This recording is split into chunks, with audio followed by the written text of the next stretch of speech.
Chapter 26.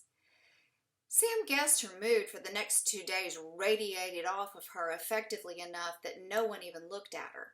She couldn't see the straight razor slicing a path before her as she suffered through the hallways of the high school. All week she dressed out for volleyball practice and simply lounged in the bleachers watching as Coach Barr ran drills and her teammates dutifully obeyed. As she adjusted her weight on the uncomfortable plastic, she lay down and stared at the grid on the ceiling of the gym.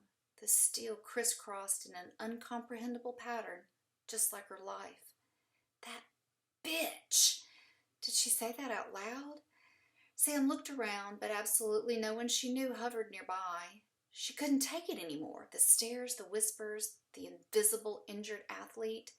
She wanted to run away, so that's what she did. She simply rolled off the bleachers and walked out the door, having no idea where she wandered. Probably due to habit, she started walking the conditioning route Coach Barr usually led them on.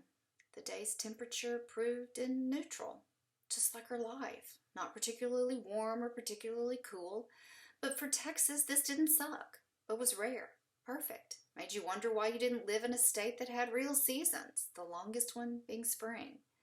Sam loved springtime. She would turn 16 this spring. She'd get her driver's license. Not that she'd get a car, but it did mean that she'd drive, and maybe that could be something that wouldn't suck.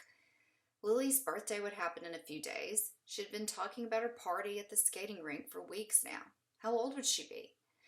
Sam couldn't remember. 11, 12?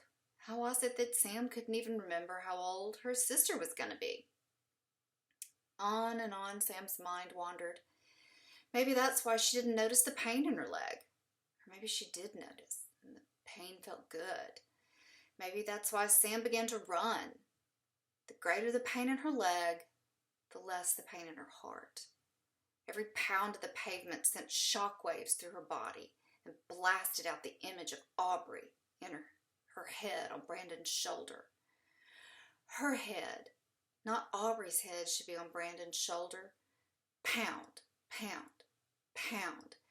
Anything to black out the images and words racing around her brain like the Daytona 500. Sam tripped a little as she hopped over the curve of the street to head back across the grass to the school. She thought she was running away, but it somehow ended up back where she'd started. When she stumbled, she looked down to see what made her trip and noticed a red shoe. It took her a moment to register that her tennis shoes weren't red, and when she looked for the source of the color, she saw blood flowing freely from her burst stitches. For whatever reason, the acknowledgement of the damage she inflicted on her body brought on the pain, and she knew she was going to fall down, not wanting to land in the grass and get all itchy. How was it possible that her brain thought about dry, itchy grass at this point in time? She stumbled over to the concrete pad surrounding the giant air conditioning unit that powered the small city of Mansfield High School. She collapsed a little too hard on the concrete ground, and it ground into her tailbone. She cried out in pain, but it didn't matter. No one loitered all the way out here anyway. Then the acrid smell of cigarette smoke singed her nostrils. Oh, great. Somebody did hang out here, and it wasn't going to be someone Sam wanted to see. Sam stuck her head around the concrete wall to gaze into the structure that housed the huge air conditioner. Sitting with his back against the gigantic fan, froze Dustin Drake? His hair looked like the machine sucked it away from his head, and his head would soon follow. And Sam feared the whirling blades would catch his longish brown locks and scalp him. She almost said something about his hair, but the fan groaned to a clicked and slowly began to stop. Dustin blankly stared at her, took a long drag from his cigarette, and blew smoke straight in her face. Your leg's bleeding. Dustin's voice carried easily over the whirring of the machine, deep, dry, and cool. So different from the last time she had heard him speak when they were in 4th grade. Surely she had spoken to him in their classes that they had had together. Sam just guessed she wasn't paying attention. She winced as she pulled her leg around and tried to maneuver it to get a good look at her stitches. Yes, she bled. It looked as if she had split her whole leg wide open. Stupid thing to run with stitches like that. Dustin, stating the obvious. Help me make it stop. Sam felt a little worse now. She must be feeling bad if she asked Dustin Drake for help. Just tie your shirt around it. Helpful advice. Why didn't she think of that? So Sam pulled off her t-shirt and tightened it around her gaping wound, cinching it tightly to staunch the flow of blood. Now she sat in front of Dustin Drake in a sports bra and gym shorts. Too dizzy to care, Sam lay on the cool concrete with her arm over her eyes, taking heaving breaths, trying to absorb the pain. Another wave of smoke washed over her on a solid inhale, and she began to cough violently. Thanks a lot, Sam mumbled. It's such a gross habit. Well, I didn't ask you, Dustin replied, and he blew another puff her way. What happened to you? You used to be so nice. Sam switched shading arms and turned her head to look at Dustin. What happened to you? You used to be cute, Dustin retorted. Sam thought jerk, but she didn't care enough to respond. Her leg throbbed violently. Why are you hanging out at school anyway? I thought you were suspended for punching my dad. Why do you ask so many questions? Sam didn't know why she said it. Maybe the pain made her delirious. Maybe she still saw a part of the boy he had once been.